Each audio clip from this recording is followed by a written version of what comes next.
You're still awake, or maybe you've just found your way here for the first time. Either way, you're safe. Welcome to the Lady Mythos. Here, we don't rush, we listen to the stories the world whispered in secret. To women who walked out of the lines written for them. To truths that flicker like candlelight across centuries. Before we return to Lilith, if there's a story you like to hear, or a place you're listening from, I'd love to know. Leave a comment anytime.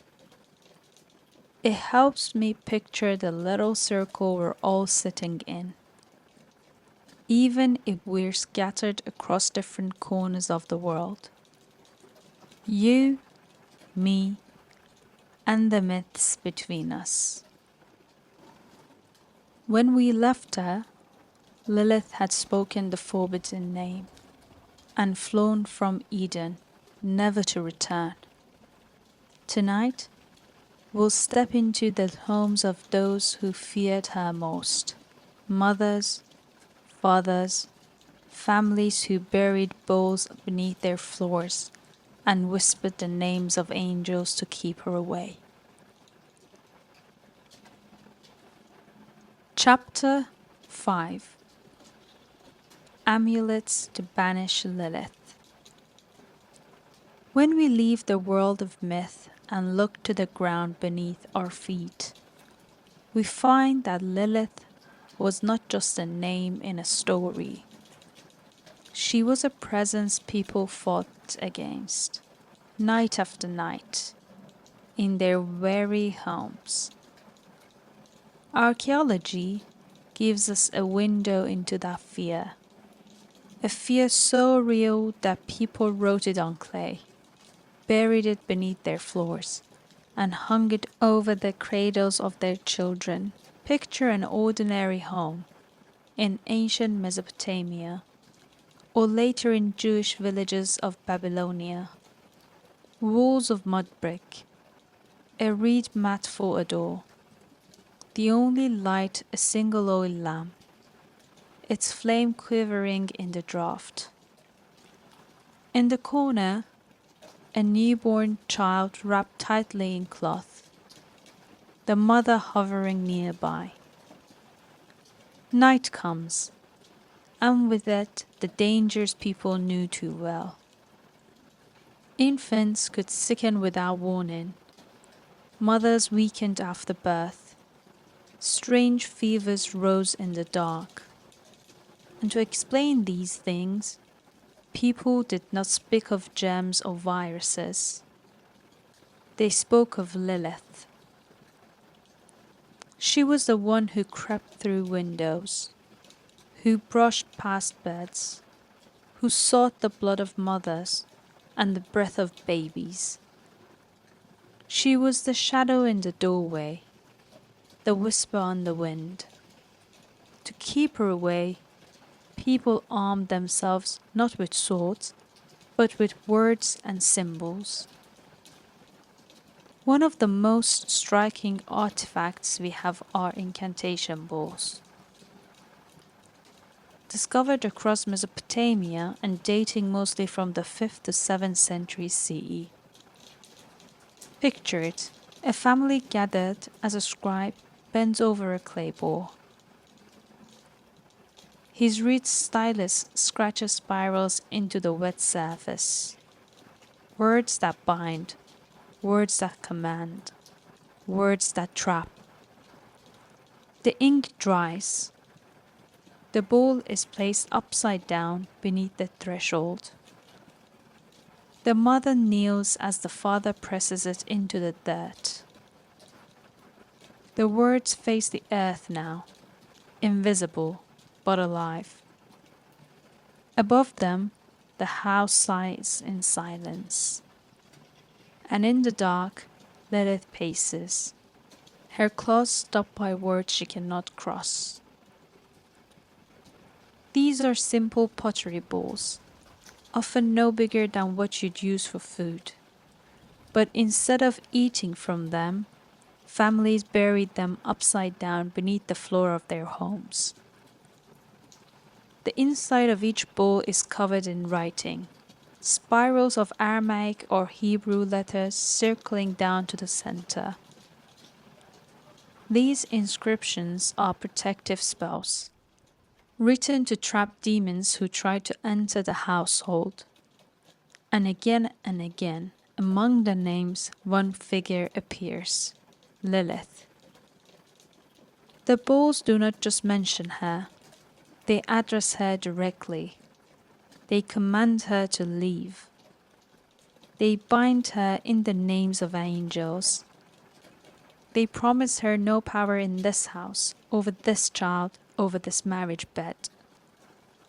It is extraordinary to think of an entire family crouched together while a scribe carefully inked these words. Each bowl was unique, tailored to the family who ordered it. When the spell was finished, they turned the bowl upside down, pressing it into the earth. The belief was simple. The demon, once drawn in by the writing, would be caught beneath the bowl, trapped forever. Some bowls even show drawings, crude sketches of female figures, sometimes bound in chains. Scholars debate whether these are depictions of Lilith herself. If so, it would be one of the few times people try to give her a face. The alphabet of Ben Sira told us that 3 angels were Lilith's adversaries: Senoi, Sansenoi, and Semangelof. Archaeology confirms this. Their names appear on amulets, incantation bowls, and household charms. Parents carved them onto plaques and wore them as pendants. Sometimes the names were written on scraps of parchment and placed near a newborn's cradle. The promise was clear. If these names were present, Lilith would pass over the child, sparing its life. It is one of the oldest examples of what we might call protective branding. To inscribe the angel name was to mark your household as guarded. Just as today, some people hang symbols of protection above their doors. These families wrote the name of that Lilith feared most. Not every family fought Lilith with angels alone. Sometimes they turned into another demon. His name was Pazuzu. You may recognize him. He's the sharp-faced, winged figure later used in modern horror films, like The Exorcist. In Mesopotamia, Pazuzu was a demon of wind and plague, feared for bringing drought and famine. But in a strange twist, he was also invoked against Lilith. Archaeologists have found bronze amulets with his snarling face, jaws wide, eyes bulging, talons outstretched. Families would place these at the bedside of mothers and infants. The idea was simple. Only something as dangerous as Lilith could keep Lilith away. Imagine it. A mother clutching a small bronze charm, whispering a prayer not to a god, but to another demon. Pazuzu, guard this child. Stand in the doorway. Keep Lilith from crossing the threshold. Fear fighting fear. Darkness held back by darkness. And in that uneasy balance, a fragile sense of safety. Earlier, we mentioned the Burney relief, the Queen of the Night plaque now kept in the British Museum. Scholars debate who it depicts. but many popular accounts connect it to Lilith. Whether or not it was meant to be her, the way people later viewed it tells us something. They saw in that figure, winged talon flanked by owls, the image of the night demoness they feared. Even if the original craftsman had a goddess in mind, later eyes saw Lilith staring back. This is how myth often works. Archaeology may give us one name, one label, but cultural memory reshapes it. The figure in baked clay becomes Lilith because people need to see her there. We must remember, Lilith was not distant. She was woven into the fabric of everyday life. Imagine a mother, after childbirth, placing a small charm by her bed. The name of angels carefully inked. A prayer whispered, Lilith go no further, Lilith harm not this child. Imagine a father burying an incantation bowl beneath the threshold. The last thing he sees before passing it down into the dirt is the spiraling script binding Lilith by every holy name. Imagine the nervous hush in a house as the oil lamp flickers and a baby stirs. Every creak in that night is Lilith's footstep. Every gust of wind is her breath. These rituals were not superstition to them. They were survival. And so, Lilith became more than myth. She was part of domestic architecture, part of the unseen landscape of the home. She was written into clay, etched into amulets, whispered into prayers, and in that way, she remained alive across centuries. Even when she was not mentioned in scripture, even when scholars debated her meaning, ordinary people never stopped believing in her. Because in their world, she was too close, too real, too dangerous to ignore. So here we see Lilith not only as a myth, but as a lived fear. Not only as a figure in storybooks, but as a presence mothers guarded against in the long, anxious hours of the night. She was the shadow in the corner, the reason for the amulet, the figure pressed into clay. And in that form, she passed from generation to generation, never fading, never forgotten. Chapter 6: Lilith in the Bible and Talmud. Up until now, Lilith has lived mostly in shadows. She haunted Mesopotamian incantations. She appeared as a spirit in the branches of a mythic tree. She fled Eden in the alphabet of Ben Sira. But here, finally, she enters scripture. In the Hebrew Bible, in the book of Isaiah, there is a strange passage. It is a prophecy of desolation. The fall of Eden, a once thriving kingdom, reduced to wilderness. Isaiah paints the picture not only with silence, but with creatures of nightmare. Wildcats shall meet hyenas. Goat demons shall call to one another. There too shall Lilith repose, and find herself a resting place. This is one of the very few direct mentions of Lilith in the Bible. Some translations disguise it, rendering her name as screech owl, night creature, or night monster. But in the original Hebrew, the word is Lilith. For Isaiah's audience, the meaning would have been clear.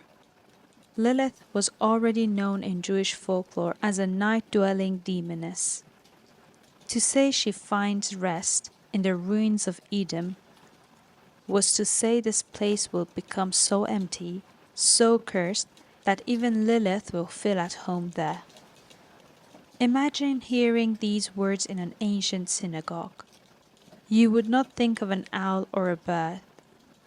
You would picture the dreaded night spirit, slipping through ruins, haunting wastelands, feeding on what is left behind. Centuries later, in the vast rabbinic commentary known as the Talmud, Lilith appears again.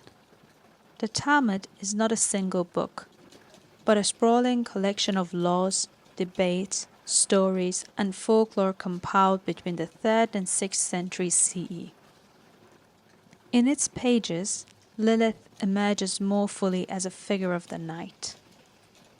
In the candlelit study halls of Babylonia, the rabbis whispered her name, Lilith.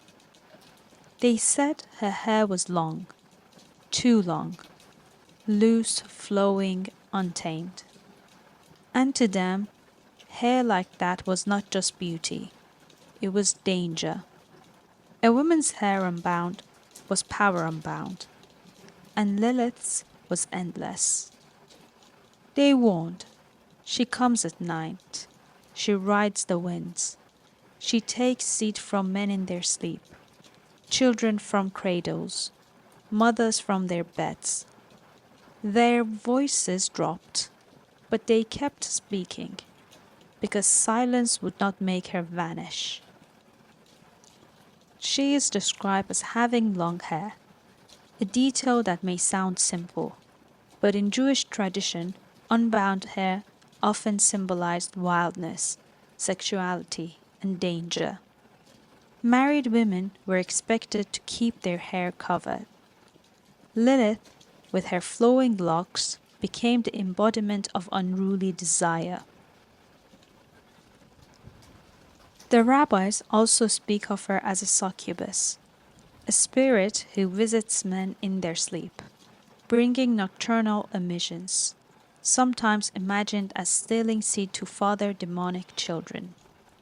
In this role, she blurs the line between desire and fear, between temptation and violation. And she's spoken of as a danger to women in childbirth and to infants. Just as in Mesopotamian belief, she hovers near beds, threatening life at its most fragile moment. The rabbis, practical as always, did not only describe Lilith, they gave ways to guard against her. Some advised writing protective inscriptions on the walls of a room. Others spoke of placing amulets inscribed with the angels' names, Senoi, Sansenoi, and Samanjalov. Still others suggested prayers and invocations, drawing directly from the old traditions of binding demons by sacred names. One striking passage even suggests that Adam, after Lilith fled, was troubled by nocturnal demons until God created Eve, from his rib to be a more obedient companion. In this telling, Lilith is not only Adam's rebel wife, she is the origin of all his restless dreams. By the medieval period, Jewish mysticism deepened her image even further. In the Zohar, the great work of Kabbalah, written in the 13th century Spain, Lilith is paired with Samael, the archangel of severity, sometimes seen as a counterpart to Satan. Together, they are imagined as a dark couple, the other side of creation, the shadow twin of Adam and Eve. In this vision, Lilith becomes not just a wandering night demon, but part of the cosmic structure of good and evil. She is the queen of demons, the bride of darkness, the eternal threat to children and men. It is here that the folklore of amulets, balls, and prayers intersect with grand theology. Lilith is no longer only the fear that keeps mothers awake at night. She is also the symbol of unchecked desire, the feminine unbound, the danger that comes when boundaries collapse. But through all these layers, Isaiah, the Talmud, the Zohar, one thing remains constant. Lilith is the night itself, personified. The desert night when ruins whisper, the bedroom night where dreams turn restless, the cosmic night where demons rule in secret. Every time her name is spoken, it gathers those layers. She's the owl in the ruins, the long-haired succubus, the dark queen of Kabbalah. But beneath them all, she is still the same figure who once haunted the Mesopotamian wind, the Lilith, moving at the edges of life. So in scripture and commentary, Lilith steps out of folklore and into the written tradition. Not just whispered by mothers, not just scratched on clay balls, but written in holy books, debated by rabbis, placed into the great structure of Jewish thought. Here, she's no longer just a shadow to be feared. She is part of theology, part of the sacred text, part of the story of humanity itself. Chapter 7. Lilith, Demon to Dark Goddess. Up to now, Lilith has lived in two worlds. The ancient world, where she was a night spirit hunting the edges of Mesopotamia, and the rabbinic world, where she became Adam's rebellious first wife, the succubus of men's dreams, the threat to infants in the night. But her story did not end there. As centuries turned, Lilith herself changed, shaped by the imaginations of poets, rabbis, mystics, witches, and eventually women who saw in her not only fear but defiance. In the Middle Ages, Jewish mythicism deepened Lilith's role. In the Zohar, written in 13th century Spain, she is paired with Samael, often identified as the angel of severity and darkness. Together, they are imagined as a sinister couple, the demonic mirror of Adam and Eve. Here, Lilith becomes the queen of demons, ruling a shadow world of spirits. She is not just a nuisance slipping into houses, but a cosmic force. She is associated with the left side, the realm of impurity and chaos in Kabbalistic thought. Mystics described her as the mother of countless demon children, roaming at night, shrieking with laughter, consorting with devils. She becomes almost mythological royalty, a throne of darkness parallel to the throne of light. And yet, her origins in motherhood remains twisted into this picture. The woman who lost her children in Ben Sira's tale becomes here the mother of demons, birthing beings of shadow in place of the children she was denied.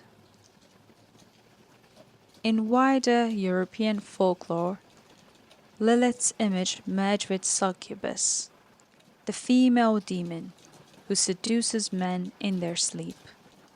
Medieval theologians wrote of her as a temptress, draining men of vitality, stealing their seeds to create monstrous offspring.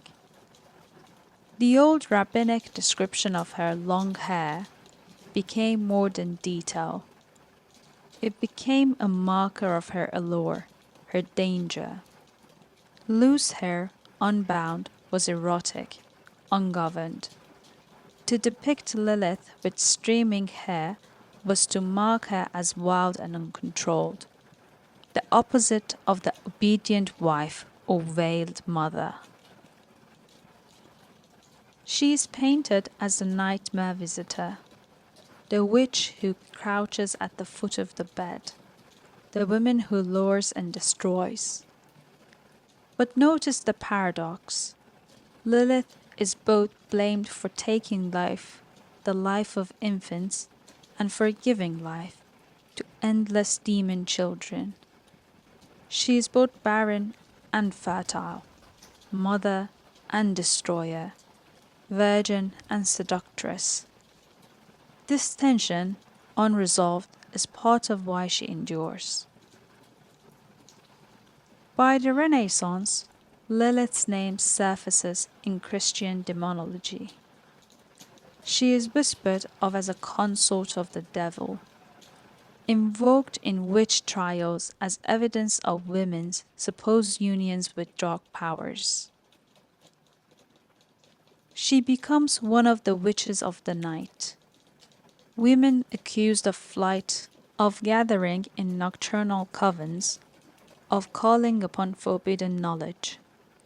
In many trial records, the accusations echo Lilith's ancient qualities: flight through the air, seduction, infant harm, shape-shifting. Even when her name was not spoken, the archetype she embodied lived on in the fearful images of women who broke rules, women who healed with herbs, who lived without husbands, who did not obey. Lilith had become not only one figure, but an archetype of the witch.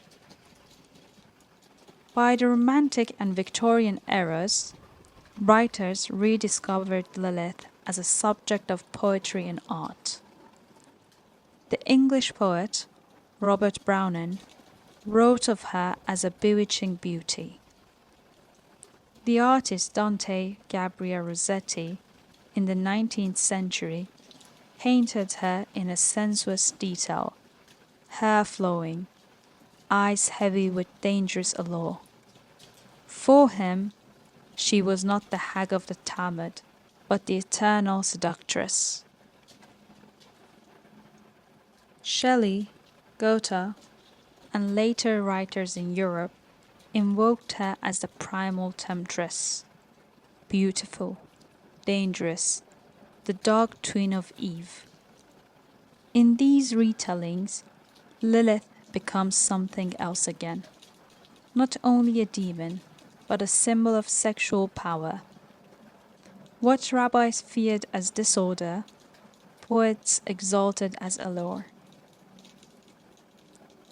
And then, in the 20th century, Lilith was reborn once more. Jewish feminists in the 1970s, looking for figures in tradition who resisted patriarchy, turned to her story. They saw not a demon, but a woman who refused submission, the first wife who would not lie beneath Adam. The magazine Lilith, founded in 1976, took her name as a banner of Jewish women's voices. Scholars wrote of her as a symbol of independence, of sexual autonomy, of the cost of saying no in a world that demanded obedience. In this retelling, Lilith ceases to be the enemy of mothers and infants. Instead, she is the first woman who demanded equality and was demonized for it. This reclaiming of Lilith doesn't erase her darker past. It embraces it. It says, even in fear, there is power. Even in the stories written to warm against her, there is the trace of women who would not bow.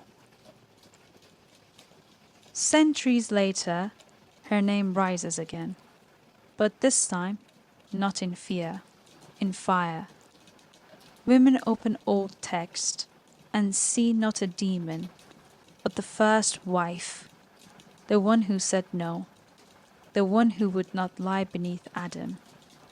They lift her name from the margins and place it on their banners, Lilith. A word once whispered to ward her away, now shouted to call her closer. And in that moment, Lilith changes again. No longer only the hag of Isaiah, no longer only the succubus of the Talmud. She becomes a symbol of survival, a mirror of defiance, a goddess reborn in the stories of women who needed her. Today, Lilith appears everywhere, in novels and short stories, in television series and films, in music and art, occult traditions and neo-pagan practice. For some, she remains a goddess of the night, invoked in rituals of power and protection. For others, she is a feminist archetype, an emblem of autonomy. For still others, she is simply a haunting presence in the back of cultural memory, the dark woman at the edge of the firelight. And yet, no matter how she appears, demon, witch, goddess, feminist icon, she carries with her the same qualities that haunted the ancient desert: the danger of the night, the refusal of submission, the allure that unsettles and cannot be erased. What does this tell us? That Lilith is not a fixed character. She is a mirror. Each age has seen in her what it most fears or most desires. The Mesopotamians feared the sudden loss of children, and so they saw her as a child stealer. The rabbis feared women's rebellion, and so they made her Adam's first wife, cursed for saying no. Medieval mystics feared the chaos of sexuality and the night, and so they made her the queen of demons. Modern women, weary of submission, saw in her a symbol of freedom, and so they made her their banner. Lilith changes because we change. She survives because the fears and desires she embodies never go away. So here, at last, Lilith stands not as a shadow, but as a figure both feared and revered. The night hag of Isaiah, the succubus of the Talmud, the witch of the Middle Ages, the goddess of modern reclamation. She is all of these and more. And even now, as you lie listening, perhaps half between waking and sleep, the desert wind still carries her name, Lilith.